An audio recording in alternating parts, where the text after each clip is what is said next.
Assalamualaikum warahmatullahi wabarakatuh. Bismillah walhamdulillah wassalatu wassalamu ala rasulillah wa ala alihi wa sahbihi wa mawala. La hawla wa la quwwata illa billah, amma ba'd. Alhamdulillah, menjelang Ramadan, izinkan kami menyampaikan rasa bahagia, bergembira, supaya kita semua sama-sama tetap bergembira menghadapi bulan Ramadan. Karena di dalamnya penuh dengan rahmat Allah Subhanahu wa taala, penuh dengan ampunan dan penuh dengan hikmah daripada pembebasan manusia dari api neraka. Alhamdulillah. La hasadan illa rajulun atahu Allahul Qur'an wa huwa yaqumu bih ana al-laili wa ana an-nahar. Wa rajulun atahu Allahul mal wa huwa yunfiqu min ana al-laili wa ana an-nahar. Demikian hadis yang disampaikan oleh Nabi kita, Nabi Muhammad SAW, oleh 5 imam hadis, Bukhari, Muslim, Abu Daud, Ibnu Majah, dan An-Nasai, dengan matan yang berbeda. Mafhumnya kurang lebih, la hasadan illa fisnatain illa rajulain. Tidak boleh iri dengki melainkan kepada 2 laki-laki.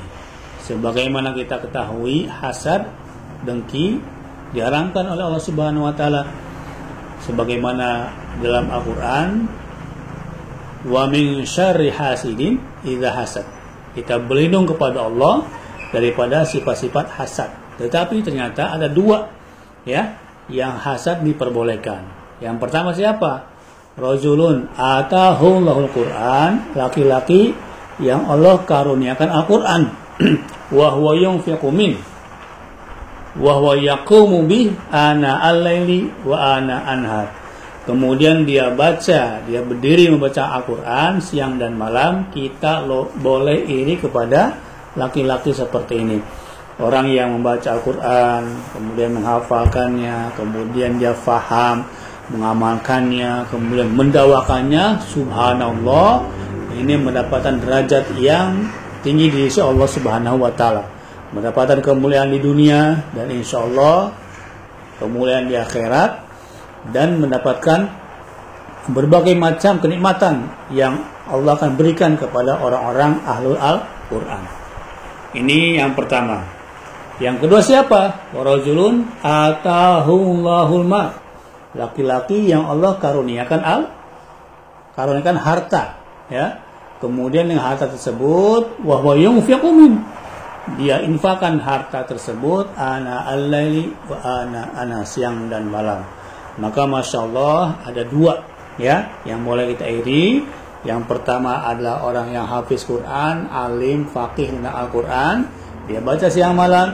Atau laki-laki yang dia banyak hartanya, banyak uangnya, banyak pitinya, banyak fulusnya, subhanallah, tetapi dia infakkan siang dan malam.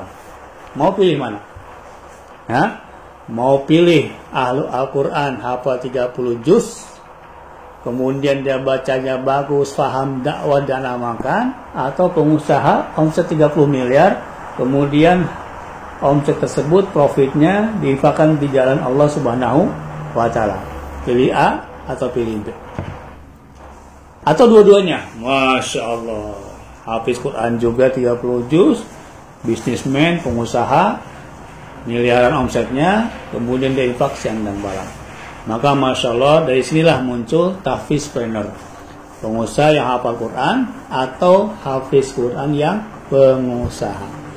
Maka insya Allah kami punya program bagaimana para pemuda khususnya, dia mau menghafalkan Al-Quran, tetapi juga mau berbisnis, mau berusaha, mau berdagang, supaya tidak mengharapkan hidupnya kepada orang lain.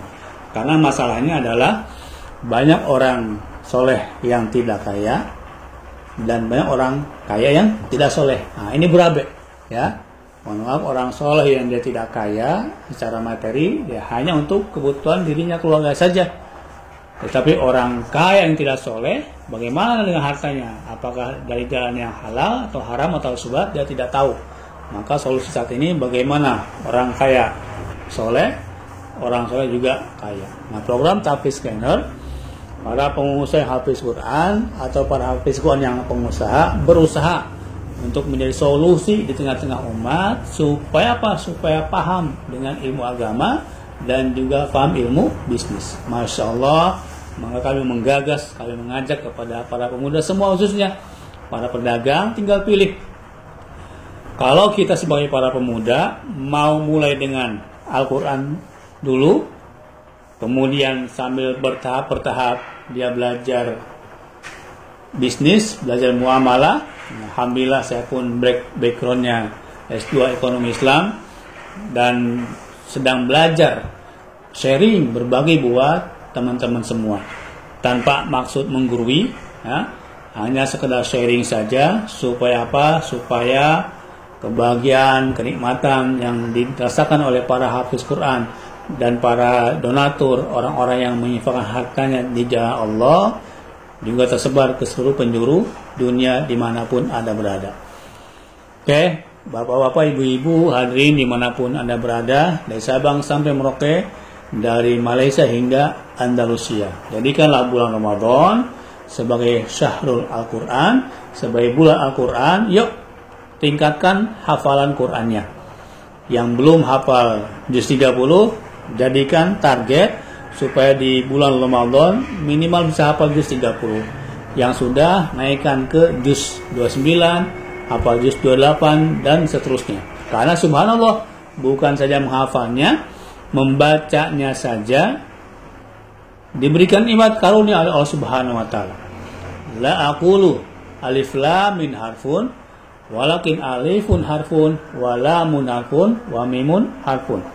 Aku tak katakan alif lam mim itu satu huruf, melainkan alif satu huruf, lam satu huruf, mim satu huruf. Masya Allah, satu huruf satu hasanah 10 kali kebaikannya. Anja bil hasanah falahu asu amsalihha.